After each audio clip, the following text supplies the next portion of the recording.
고통스러우니까 빨리 처리해라.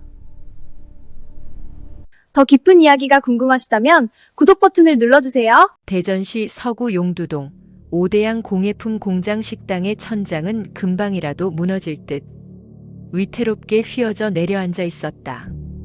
얇은 합판 이음새 사이로는 정체를 알 수 없는 검붉은 액체가 끈적하게 배어 나와 바닥으로 한 방울씩 떨어지며 기분 나쁜 동심원을 그렸다. 실종된 아내 박순자를 찾아 공장 구석구석을 헤매던 이기정은 그 얼룩 앞에 멈춰 서서 코를 찌르는 비릿하고도 무거운 냄새에 본능적인 거부감을 느끼며 고개를 들어 올렸다. 평소라면 활기로 가득했을 공장 안에는 기묘한 정적만이 감돌았고 가끔씩 복도를 지나는 직원들의 눈빛은 초점이 풀린 채 허공을 부유하며 마치 영혼을 어디론가 저당 잡힌 사람들처럼 보였다. 그들은 실종된 사장을 찾는 남편의 절규에도 아무런 대답 없이 벽 너머의 무언가에만 귀를 기울이는 듯한 기괴한 태도를 고수하고 있었다. 공장 밖에는 며칠 전부터 박순자에게 거액을 빌려준 채권자들이 몰려들어 쇠파이프를 휘두르며 고함을 지르고 있었다. 수백억 원에 달하는 사채를 끌어모았던 성공한 여성 기업가 박순자는 며칠 전 채권자를 집단 폭행했다는 혐의로 조사를 받은 뒤 감쪽같이 사라진 상태였다. 경찰들이 공장 부지를 샅샅이 뒤졌지만 80여 명에 달하던 직원들 중 상당수가 흔적도 없이 증발해버렸다. 이 넓은 공장 안에서 그 많은 인원이 한꺼번에 몸을 숨길 곳이란 존재하지 않는 것처럼 보였다. 하지만 이기정의 시선은 다시 한번 휘어진 천장을 향했다. 사람이 들어가기엔 턱없이 좁고 어두운 그 공간에서 마치 무거운 짐짝이 아주 천천히 움직이는 듯한 미세한 마찰음이 들려온 것 같았기 때문이다. 거기 누구 있습니까? 순자야, 거기 있니? 이기정의 목소리가 떨리며 천장을 때렸다. 그 순간 천장 합판 한 귀퉁이가 쩍 갈라지며 그 틈 사이로 창백하다 못해 푸르스름한 빛을 띠는 사람의 손가락 하나가 툭 튀어나왔다. 손가락은 미동도 하지 않았으며 그 끝에서는 말라붙은 혈흔이 점성 있게 늘어져 있었다.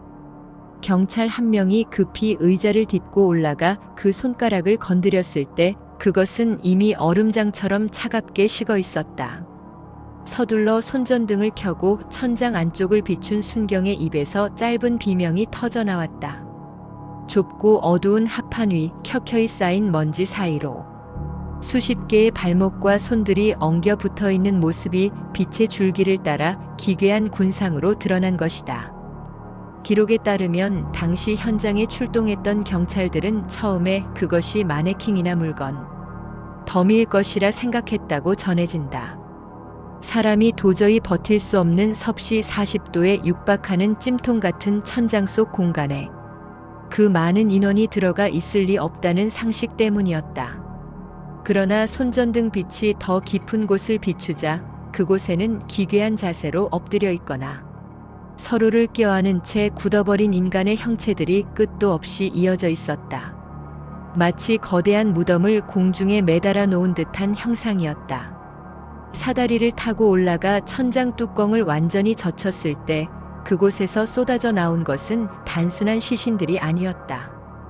60평 남짓한 좁은 천장 공간에 32구의 시신이 빽빽하게 마치 테트리스 조각처럼 맞물려 쌓여 있었던 것이다.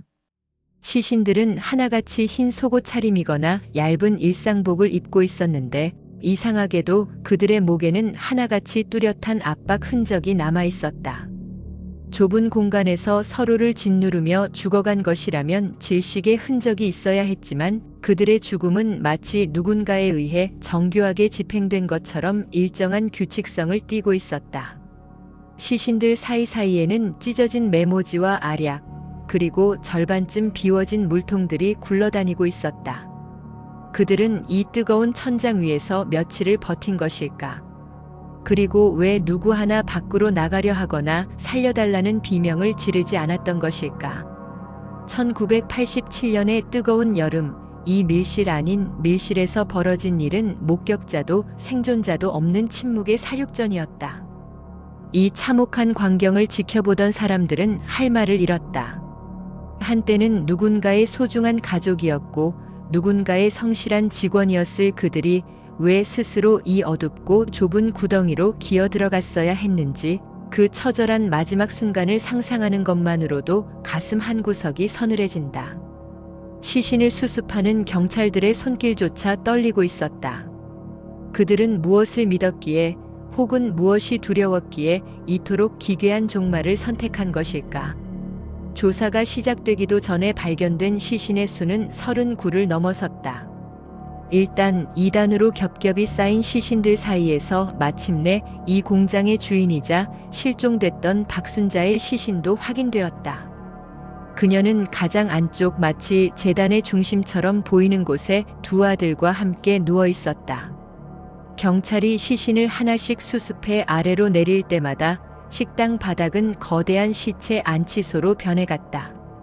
그런데 현장을 수색하던 형사 한 명이 박순자의 주머니에서 구겨진 종이 뭉치 하나를 발견했다.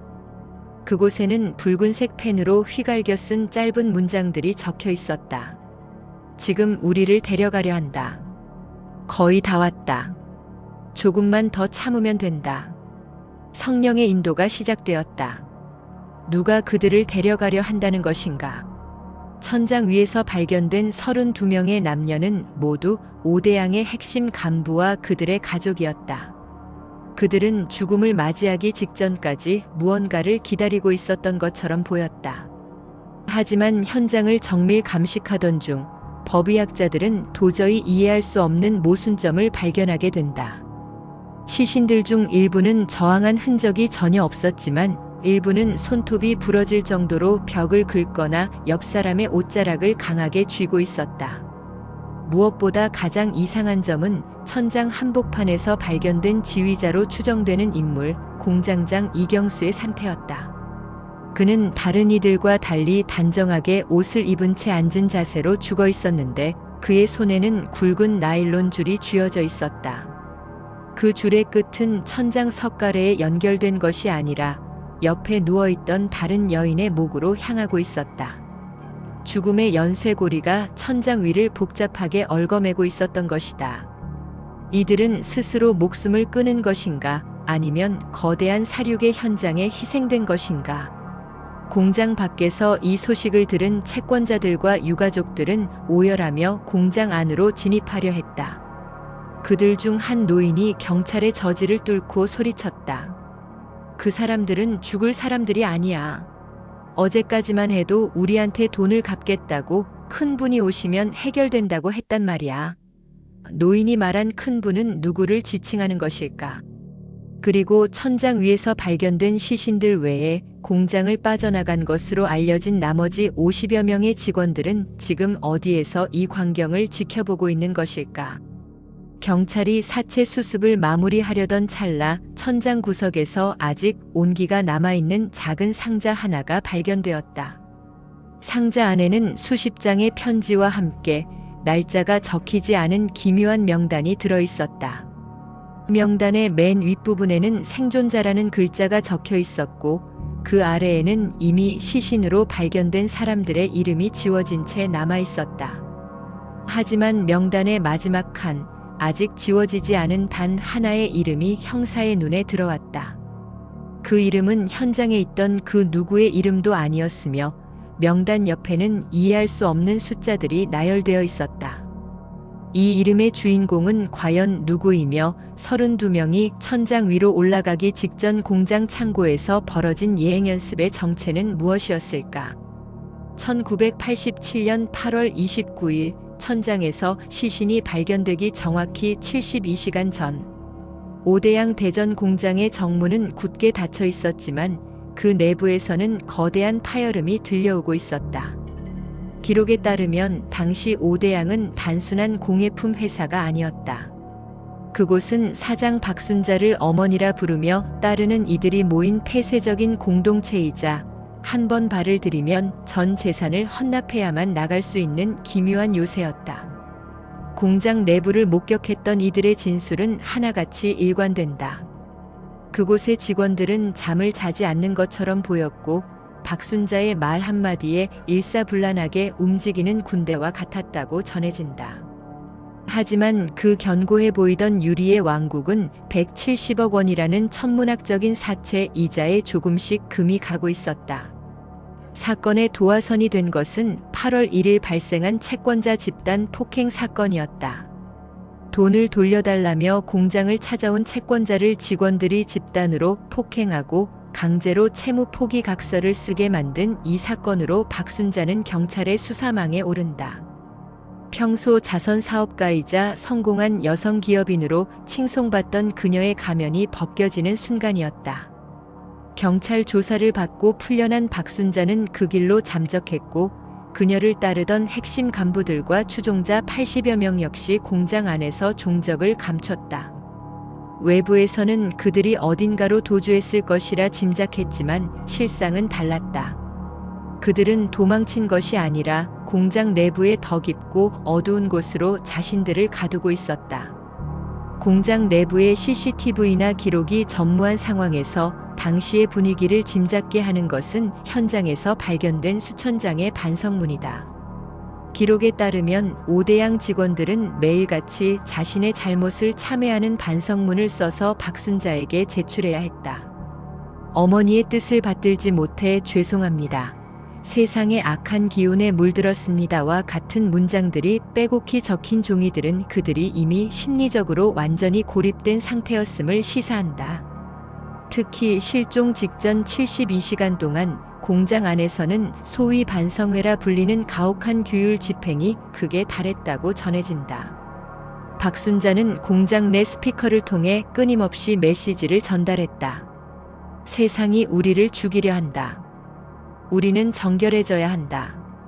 이 메시지는 천장 위로 올라가기 전 그들이 거쳐야 했던 마지막 관문이었다.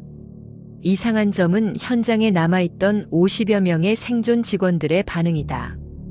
그들은 바로 위 천장에서 32명이 죽어가는 동안 식당에서 밥을 먹고 마당을 청소하며 평소와 다름없는 일상을 보냈다. 경찰이 들이닥쳤을 때도 그들은 마치 아무 일도 없었다는 듯 무표정한 얼굴로 수사에 협조하지 않았다. 32명의 생명이 꺼져가는 소리를 그 좁은 천장 바로 밑에서 그들은 정말 듣지 못했던 것일까? 이 대목에서 우리는 잠시 멈춰서서 생각해보게 됩니다. 8월의 무더위 속 환풍기조차 돌아가지 않는 그 좁은 합판 위에서 32명의 인간이 소리 없이 죽음을 맞이할 수 있다는 사실을 말입니다. 그들은 누군가의 딸이었고 아버지였으며 꿈을 가진 청년들이었습니다. 그들의 눈에 비친 마지막 세상은 어둡고 탁한 천장 합판뿐이었을까요? 아니면 그들이 그토록 갈구하던 구원의 빛이었을까요? 이 비극적인 침묵 앞에서 우리가 느낄 수 있는 것은 오직 서늘한 슬픔뿐입니다. 다시 8월 27일 밤으로 돌아가 본다. 기록에 따르면 박순자는 아들들에게 천장 위로 짐을 옮겨라는 지시를 내렸다고 한다. 여기서 짐이란 숙박을 위한 이불과 약간의 물, 그리고 32명의 몸뚱이를 의미했다. 60평 남짓한 공간에 32명이 들어가는 것은 물리적으로 불가능해 보였다. 그러나 그들은 서로의 몸을 포개고 다리를 엇갈려가며 마치 퍼즐 조각처럼 그 어둠 속으로 기어 들어갔다. 천장 위 온도는 40도를 웃돌았다. 인간의 체온과 외부의 열기가 합쳐진 그곳은 말 그대로 살아있는 지옥이었다. 그런데 여기서 미스터리한 인물이 등장한다. 공장장 이경수다. 그는 해병대 출신의 건장한 남성으로 박순자의 절대적인 신임을 받던 인물이었다. 천장에서 발견된 사체들의 목에 남은 압박 흔적은 기계에 의한 것이 아니라 누군가 손으로 직접 졸랐을 때 나타나는 특징을 보였다. 법의학자들은 이경수가 박순자의 지시에 따라 31명을 차례로 처단하고 마지막에 스스로 목숨을 끊었을 가능성을 제기했다. 하지만 이 가설에는 커다란 허점이 존재한다. 이경수 한 명의 힘으로 저항 흔적도 거의 없이 성인 남녀 31명을 조용히 살해하는 것이 가능한가? 더욱 기괴한 것은 시신들의 배치다. 박순자와 그녀의 두 아들은 가장 안쪽 안락한 자리에 모여 있었고 나머지 직원들은 마치 그들을 보호하는 방패처럼 바깥쪽을 둘러싸고 있었다. 시신 수습 과정에서 발견된 이경수의 가방 안에는 뜻밖의 물건이 들어 있었다. 그것은 32명의 사망 시간을 꼼꼼히 기록한 메모지와 함께 외부와 주고받은 것으로 보이는 짧은 쪽지들이었다. 전부 다 갔습니다. 이제 저만 남았습니다. 약속하신 분은 왜 오지 않으십니까? 쪽지에 적힌 약속하신 분은 누구를 말하는 것일까? 박순자가 주머니에 품고 있던 유서에 등장한 우리를 데려가려 하는 존재와 이 메모에 약속하신 분은 동일 인물인가? 기록에 따르면 당시 오대양 주변에는 박순자에게 돈을 빌려준 사채업자들 외에도 그녀의 사업 배후에 거대한 권력 집단이 있다는 소문이 파다했다. 170억이라는 돈이 단순히 공예품 공장을 운영하는 데 쓰였다고 보기엔 그 액수가 너무나 막대했기 때문이다. 경찰이 천장에서 사체를 수습하던 중 이경수의 발치 아래에서 또 다른 흔적이 발견되었다. 그것은 천장 하판을 뚫고 아래층으로 연결된 작은 구멍이었다. 그 구멍은 식당 주방의 환기구와 맞닿아 있었다. 누군가 아래에서 위로 음식이나 물을 전달했을 가능성, 혹은 천장 위의 상황을 밑에서 지켜보며 지시를 내렸을 가능성이 제기되었다. 그리고 그 구멍 주변에는 32구의 시신에서는 발견되지 않은 제3자의 혈흔이 묻어 있었다. 이 혈흔의 주인은 과연 누구일까? 32명이 천장 위에서 서서히 죽음을 기다리는 동안 구멍 너머로 그들을 응시하던 눈동자의 정체는 무엇이었을까?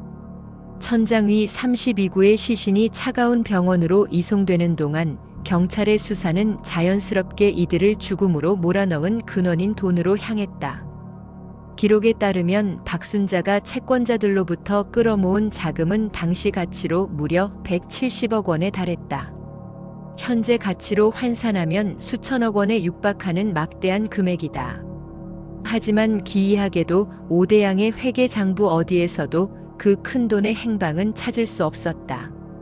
공예품 공장은 이미 적자 상태였고 직원들의 급여조차 제때 지급되지 않았던 정황이 드러났다.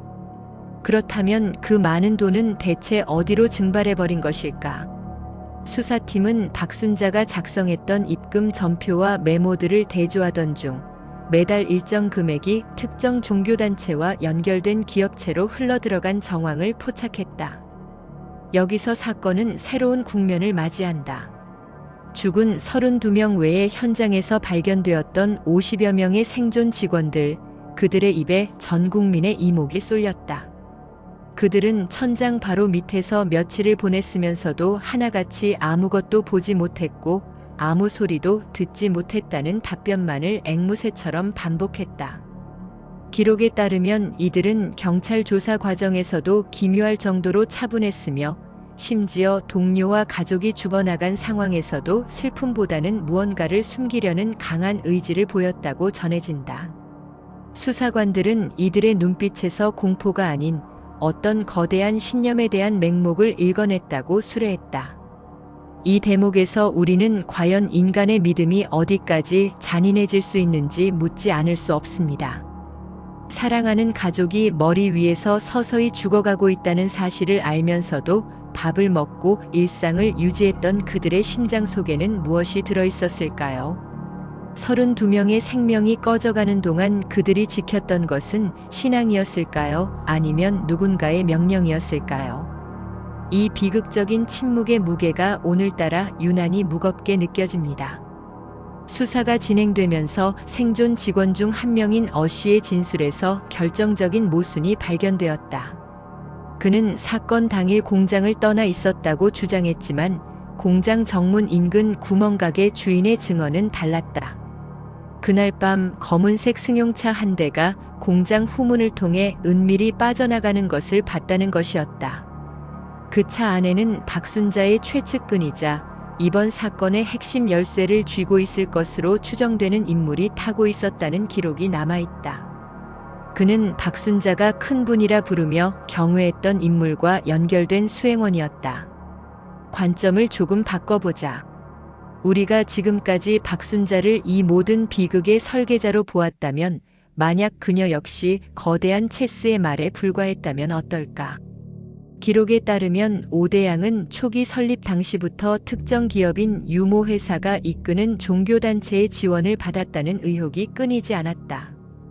박순자가 모은 170억 원 중 상당수가 헌금이라는 명목으로 이 단체에 흘러들어갔고 채권자들의 압박이 거세지자 이 단체에서 박순자에게 정리를 종용했다는 시나리오가 대두되었다. 실제로 천장 위에서 발견된 시신들의 목에 남은 압박 흔적은 숙련된 누군가의 솜씨처럼 정교했다. 공장장 이경수 혼자서 31명을 처단했다기에는 현장에서 발견된 제3자의 혈흔과 외부 침입의 흔적이 너무나 선명했다. 더욱 기괴한 점은 현장 감식 중에 발견된 찢겨진 장부 조각이었다. 그 조각에는 송출이라는 단어와 함께 날짜별로 인원수가 적혀 있었는데 시신으로 발견된 32명과 생존한 50명을 합친 숫자보다 훨씬 많은 인원이 기록되어 있었다. 기록에 따르면 오대양에는 공식적으로 등록되지 않은 유령 직원들이 수십 명 더 존재했으며 그들은 사건 발생 직전 전국 각지에 은신처로 뿔뿔이 흩어졌다고 전해진다. 경찰은 이들이 돈의 행방을 알고 있을 핵심 인물들이라 판단하고 추적에 나섰지만 그들은 마치 연기처럼 사라져버렸다. 수사팀이 공장 지하 창고를 수색하던 중 바닥 타일 밑에서 숨겨진 공간이 하나 더 발견되었다. 그곳은 성인 한 명이 겨우 들어갈 만한 크기의 밀실이었는데 벽면에는 32구의 시신이 발견된 천장 위와 똑같은 문양이 새겨져 있었다. 그리고 그 방 한가운데에는 아직 타다 남은 서류 뭉치와 함께 누군가 급하게 벗어던지고 간 듯한 피 묻은 가운이 굴러다니고 있었다. 이 가운은 이경수의 것도 박순자의 것도 아니었다. 당시 현장을 목격했던 한 형사는 훗날 이렇게 회상했다. 그 방에 들어섰을 때 느꼈던 소름 끼치는 냉기를 잊을 수 없다. 그것은 죽음의 냄새라기보다 누군가 아주 오랫동안 이곳에서 위를 올려다보며 무언가를 관찰해 온 듯한 불쾌한 시선이었다. 기록에 따르면 이 지하 밀실은 천장의 식당과 환기구로 연결되어 있었다. 32명이 천장 위에서 고통스럽게 죽어가는 동안 누군가는 이 지하 밀실에서 그들의 단말말을 실시간으로 듣고 있었을지도 모른다는 소름 끼치는 가설이 성립된다. 그리고 그 밀실 벽면에는 날카로운 도구로 긁어서 쓴 듯한 마지막 문장이 남겨져 있었다. 어머니는 속았다. 문은 밖에서 잠겼다. 이 문장은 무엇을 의미하는 것일까? 박순자 역시 누군가에게 속아 동반 자살을 기획했지만 실상은 계획된 타살의 피해자였던 것일까? 그리고 밖에서 문을 잠근 그 존재는 지금 우리 곁 어디에 숨어 있는 것일까? 수사가 막바지에 다다를 무렵 사라졌던 50명의 생존 직원 중 한 명으로부터 경찰서로 의문의 전화 한 통이 걸려왔다. 그는 떨리는 목소리로 딱 한마디만을 남긴 채 전화를 끊었다. 천장 위에 있던 건 32명뿐만이 아니었습니다. 우리가 본 건 전화기 너머의 목소리는 파르르 떨리고 있었다. 우리가 본 건 사람이 아니었습니다. 그것은 거대한 기계 장치 같기도 했고 아주 정교하게 움직이는 그림자 같기도 했어요. 생존 직원의 이 폭로는 수사 방향을 완전히 뒤흔들어 놓았다. 기록에 따르면 경찰은 사건 현장에서 32구의 시신 외에 누군가 머물렀던 흔적을 추가로 발견하기 위해 혈안이 되어 있었다. 천장 위 좁은 틈새, 먼지가 수북이 쌓여 있어야 할 그곳에 유독 누군가 구두를 신고 이동한 듯한 기묘한 궤적이 남아 있었기 때문이다. 그 궤적은 시신들이 엉겨 붙어 있는 중심부가 아니라 천장의 가장 취약한 부분인 석가래를 타고 벽면 깊숙한 곳으로 이어져 있었다. 여기서 우리는 한 가지 근본적인 의문에 직면한다. 32명의 성인이 그 좁고 뜨거운 공간에서 며칠을 버티는 동안 그들의 생리 현상은 어떻게 해결되었는가 하는 점이다. 현장 감식 결과 시신들 주변에서는 배설물이나 심한 악취의 근원이 발견되지 않았다. 기록에 따르면 그들은 죽기 직전까지 극도의 절식 상태를 유지했으며 마치 누군가에 의해 정화 과정을 거친 것처럼 몸 안이 텅 비어 있었다고 전해진다. 이는 단순한 자살 결심만으로는 불가능한 영역이다. 누군가 밖에서 이들의 상태를 관리하고 죽음의 시간을 조율한 관리자가 있었다는 가설이 힘을 얻는 지점이다. 수사팀은 오대양의 자금 흐름을 추적하던 중 박순자가 평소 구원파로 알려진 기독교 복음 침례회의 유모 회장과 긴밀한 관계였다는 첩보를 입수한다. 기록에 따르면 오대양의 사채 자금 중 상당액이 유 회장이 운영하던 세모라는 기업의 어음을 매입하는 데 사용되었다. 170억이라는 거액은 결국 하나의 거대한 저수지로 흘러들어가고 있었던 셈이다. 그런데 여기서 관점의 반전이 일어난다. 우리는 지금까지 박순자를 교주이자 가해자로 보았지만 당시의 금융 기록과 내부 문건들을 재해석해보면 그녀 역시 거대한 피라미드의 꼭대기가 아니라 자금을 끌어모으기 위해 급조된 얼굴에 불과했을 가능성이 크다는 것이다. 박순자는 매일 밤 울었습니다. 누군가와 통화를 할 때마다 무릎을 꿇고 빌었죠. 돈을 더 만들어낼 테니 제발 아이들만은 살려달라고 말입니다. 사건 직전 공장을 탈출했던 전직 간부의 진술은 충격적이었다. 박순자는 신도들을 지배하는 절대자가 아니라 배후의 진짜 주인에게 압박받는 채무자에 가까웠다는 뜻이다. 그렇다면 천장 위의 32명은 자발적인 순교자였을까? 아니면 배후의 거대한 비밀을 묻기 위해 강요된 인간 장부였을까? 이 대목에서 사건은 단순한 종교 비극을 넘어 권력과 자본이 얽힌 추악한 음모의 냄새를 풍기기 시작한다. 그날의 진실을 마주할 때마다 우리는 묻게 됩니다. 무엇이 그들을 그 어둡고 좁은 천장 위로 밀어넣었을까요? 32개의 심장이 멈춰갈 때 그들이 마지막으로 붙잡고 싶었던 것은 신의 손이었을까요? 아니면 두고 온 가족의 온기였을까요? 이 차가운 기록들 뒤에 숨겨진 인간의 나약함과 잔혹함이 오늘따라 더욱 시리게 다가옵니다. 1991년 사건 발생 4년 만에 또 다른 충격적인 사실이 드러난다.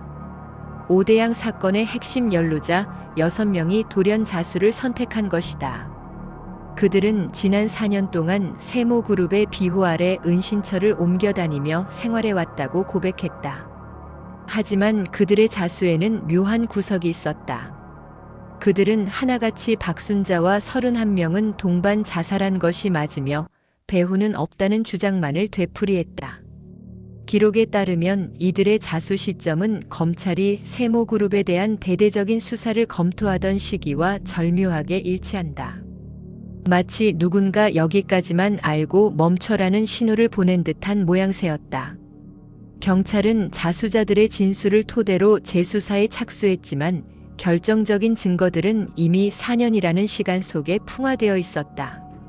그런데 재수사 과정에서 당시 부검이었던 비 박사가 보관하고 있던 미공개 노트가 발견된다. 노트에는 당시 언론에 발표되지 않았던 기이한 신체적 특징들이 적혀 있었다. 시신들 중 일부의 위장에서 정체를 알 수 없는 흰색 가루가 발견되었으나 당시 수사지휘부의 압력으로 성분 분석이 누락되었다는 폭로였다. 그 흰색 가루의 정체는 무엇이었을까? 그것은 극심한 공포를 이겨내게 하는 환각제였을까? 아니면 저항조차 할 수 없게 만드는 마취제였을까? 기록에 따르면 천장 위에서 발견된 물통 중 하나에서 미세한 수면제 성분이 검출되었다는 보고가 있었으나 이 역시 단순 복용으로 치부되어 묻히고 말았다. 32명이 천장 위에서 벌인 기도회는 실상 서서히 의식을 잃어가는 과정이었을지도 모른다. 더욱 소름 끼치는 것은 사건 현장에서 발견된 32구의 시신 외에 천장 구석 벽면에서 발견된 제33의 지문이다.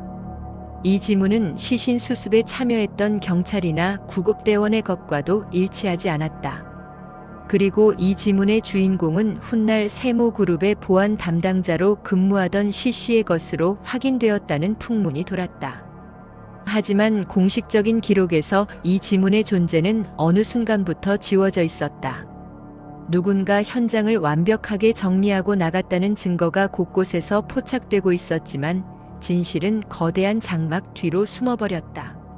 수사팀이 박순자의 비밀 금고를 열었을 때 그곳에서 발견된 것은 돈다발이 아니라 전국 주요 인사들의 이름과 직함이 적힌 비밀 장부였다. 그 장부에는 이름 옆에 날짜와 액수 그리고 완료라는 글자가 선명하게 박혀 있었다. 박순자가 그토록 처절하게 모았던 170억 원. 그 돈은 단순히 한 기업가의 야망을 위한 것이 아니었다.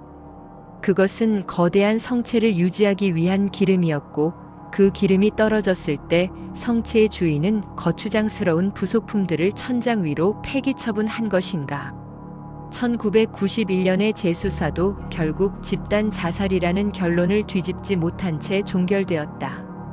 하지만 세월이 흘러 2014년 세월호 참사가 발생하며 유병언 회장과 오대양의 연결고리가 다시 수면 위로 떠올랐을 때 우리는 27년 전 그 천장에서 멈춘 진실이 여전히 우리를 응시하고 있음을 깨닫게 된다. 당시 수사에 참여했던 퇴직 형사는 인터뷰에서 의미심장한 말을 남겼다. 우리는 시신을 내린 게 아닙니다. 우리는 그날 결코 열어서는 안 될 거대한 판도라의 상자를 천장에서 끄집어낸 겁니다. 그 상자는 지금도 닫히지 않았어요. 그리고 최근 당시 사건 현장을 촬영했던 미공개 필름 한 통이 발견되었다는 소식이 전해졌다. 그 필름의 14분 12초 지점 32구의 시신이 엉겨있는 구석진 어둠 속에서 카메라 렌즈를 똑바로 응시하고 있는 살아있는 누군가의 눈동자가 포착되었다는 것이다. 그 눈동자의 주인공은 과연 누구이며 그는 왜 32명이 죽어가는 그 지옥 같은 천장 위에서 홀로 숨을 죽이고 있었던 것일까? 기록에 따르면 1987년 8월 29일의 현장은 단순히 참혹하다는 말로 설명될 수 있는 범위를 넘어선 것이었다. 시신들을 수습하던 현장 요원들이 가장 의아해했던 점은 32명의 성인이 며칠간 그 좁은 천장 위에 머물렀음에도 불구하고 현장에는 어떠한 생존의 비명이나 탈출의 시도조차 남겨져 있지 않았다는 사실이다. 천장 하판 곳곳에는 누군가 밖으로 나가려 발버둥 친 흔적 대신 정교하게 줄을 맞춘 신발들과 가지런히 정리된 소지품들만이 놓여 있었다. 이는 그들이 공포에 질려 죽음을 맞이한 것이 아니라 마치 예정된 약속을 이행하듯 차분하게 자신의 차례를 기다렸음을 암시한다. 현장을 샅샅이 뒤지던 수사팀은 박순자의 시신 아래에서 겹겹이 접힌 낡은 봉투 하나를 발견했다. 그 안에는 당시 오대양의 자금 담당이었던 최측근이 남긴 것으로 추정되는 최후의 명단이 들어있었다. 기록에 따르면 그 명단에는 이미 시신으로 발견된 32명의 이름 옆에 각각의 채무 액수가 아닌 구원번호로 추정되는 생소한 일련번호가 적혀 있었다.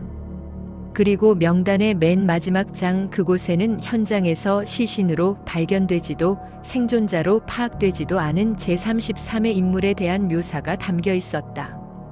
그분께서 문을 열어주실 것이다. 우리는 그분의 그림자를 따라 빛으로 나아간다. 그림자가 멈추는 곳이 우리의 안식처다. 이 그림자는 누구를 가리키는 것일까? 당시 수사 관계자들 사이에서는 박순자가 누군가에게 속아 동반 자살을 가장한 집단 처형을 당했다는 가설이 꾸준히 제기되었다.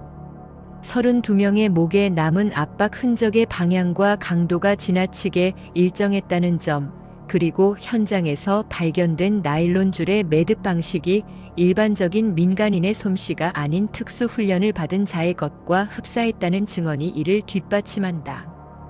여기서 우리는 2014년의 기억을 소환하지 않을 수 없습니다.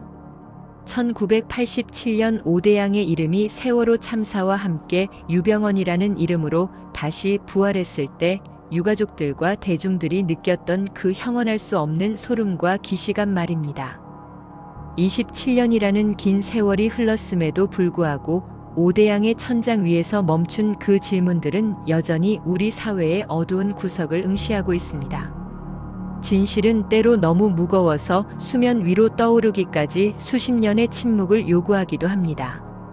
기록에 따르면 사건 발생 직후 오대양의 자금 170억 원 중 상당수가 세모그룹의 전신인 기업들로 흘러들어갔다는 정황이 포착되었으나 그 돈이 정확히 누구의 주머니로 들어갔는지 어떤 권력의 비호 아래 세탁되었는지는 끝내 규명되지 않았다. 수사가 진행될 때마다 핵심 증인들은 돌연 진술을 번복하거나 원인을 알 수 없는 이유로 행방을 감추었다. 대전 공장의 그 식당 천장은 사건 이후 철거되었지만 그 공간이 품고 있던 32명의 단말마와 사라진 거액의 행방은 현대사의 거대한 블랙홀로 남았다. 더욱 이해하기 힘든 기록은 사건 현장 인근에서 발견된 의문의 차량 기록이다. 8월 29일 새벽 경찰이 도착하기 직전 공장 후문을 빠져나간 검은색 세단 2대의 번호판은 당시 정부 기관 소속의 것으로 확인되었다는 풍문이 돌았다. 하지만 이에 대한 공식적인 확인 요청은 국가안보라는 이유로 번번이 거절당했다. 32명의 죽음이 단순히 한 사이비 종교의 비극이 아니라 당시 정권의 자금줄을 가리기 위한 거대한 연극이었다는 의혹이 꼬리에 꼬리를 무는 이유다. 박순자는 죽기 전 마지막으로 작성한 메모에 이런 문장을 남겼다. 우리가 입을 닫으면 남은 이들이 산다. 이 문장에서 남은 이들은 누구를 뜻하는 것일까? 그녀가 목숨과 맞바꾸며 지키고자 했던 가치는 무엇이었을까? 사건 이후 오대양 부지는 오랜 시간 폐허로 방치되다가 새로운 건물이 들어섰지만 인근 주민들은 여전히 비가 오는 날이면 그 공장터에서 묘한 냄새와 함께 낮은 흐느낌이 들려온다고 전한다. 그것은 억울한 죽음의 원혼일까 아니면 아직도 그날의 비밀을 발설하지 못한 자들의 고통스러운 신음일까? 법의학자들은 32구의 시신들이 보여준 저항 없음의 상태를 두고 심리적 무력감을 원인으로 꼽았다. 하지만 현장을 목격했던 이들의 기억 속에 남은 것은 그런 학술적인 단어가 아니었다. 그것은 마치 누군가에 의해 완벽하게 설계된 가장 정결하고도 잔혹한 제사의 현장이었다는 느낌이었다. 32명의 시신이 쌓여 있던 천장 바로 아래 식당 테이블 위에는 그들이 마지막으로 나누어 먹었을 것으로 추정되는 설익은 밥과 김치 몇 조각이 담긴 그릇들이 그대로 놓여 있었다.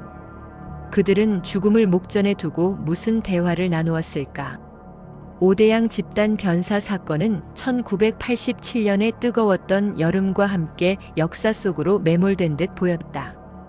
하지만 그들이 남긴 170억 원의 행방과 제33의 인물에 대한 흔적은 여전히 누군가의 장부 속에 혹은 누군가의 기억 속에 살아 숨쉬고 있다. 60평의 좁은 천장 위에서 시작된 이 미스터리는 이제 우리에게 묻고 있다. 우리가 믿고 있는 진실이 과연 견고한 실체인지 아니면 누군가 얇은 합판으로 덮어놓은 거대한 거짓의 천장인지 말이다. 그날 밤 천장 위에서 마지막으로 불이 꺼지기 직전 누군가 속삭였다는 그 한마디가 환청처럼 귓가를 맴돈다. 이제 아무도 모르게 문을 닫아라. 오늘 우리가 마주한 이 기록들은 그 닫힌 문틈 사이로 흘러나온 작은 파편들에 불과할지도 모른다. 진실의 몸통은 여전히 그 어둡고 축축한 천장 위, 우리가 닿을 수 없는 곳에 웅크리고 있을 뿐이다.